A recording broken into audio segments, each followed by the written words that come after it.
കണ്ണൂർ കൂത്തുപറമ്പ് നീർവേലിയിൽ ഒരു വീട്ടിൽ 3 പേർ തൂങ്ങി മരിച്ച നിലയിൽ 19-കാരനായ കിഷൻ, മുത്തശ്ശി റെജി വി കെ, സഹോദരി റോജ എന്നിവരാണ് മരിച്ചത്.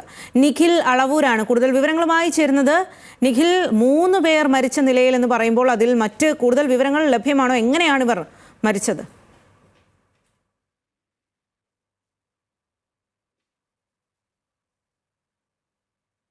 നടക്കുന്നത് ഇന്ന് വൈകിട്ട് കൂടിയാണ് സംഭവം. നിർവേലി നിമിഷ നിവാസിലെ ഈ കിഷൻ ഇന്ന് ബന്ധുവീട്ടിലെത്തിയതായിരുന്നു മൂര്യാടുള്ള. അവിടെ വെച്ചാണ് ഇത്തരത്തിൽ തൂങ്ങി മരിച്ചത്. ഈ തൂങ്ങി മരിച്ച വിവരം അറിഞ്ഞതിനെ തുടർന്നാണ് അമ്മൂമ്മയും ഒപ്പം തന്നെ അമ്മൂമ്മയുടെ സഹോദരിയും മരിച്ചത് എന്നാണ് നമുക്ക് അറിയാൻ കഴിയുന്നത്. ഇവരും തൂങ്ങി മരിച്ച നിലയിലാണ് ഇവരെയും കണ്ടെത്തിയത്.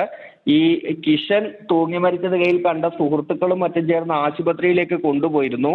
ആശുപത്രിയിലേക്ക് കൊണ്ടുപോകുന്ന വഴിയിൽ വെച്ചാണ് കിഷൻ മരിക്കുന്നത്. ഈ വിവരം അറിഞ്ഞതിന് പിന്നാലെയാണ് മുത്തശ്ശി റെജിയും റെജിയുടെ സഹോദരി റോജയും ആ വീട്ടിൽ തന്നെ തൂങ്ങി മരിച്ചത്. ഈ കിഷൻ നേരത്തെ ഒരു പോക്സോ കേസിൽ പ്രതിയായിരുന്നു എന്നൊരു വിവരം കൂടി നമുക്കിപ്പോൾ ലഭിക്കുന്നുണ്ട്. ഏതായാലും കൂത്തുപറമ്പ് പോലീസ് ഇൻക്വസ്റ്റ് നടപടികൾ ആരംഭിച്ചിട്ടുണ്ട്.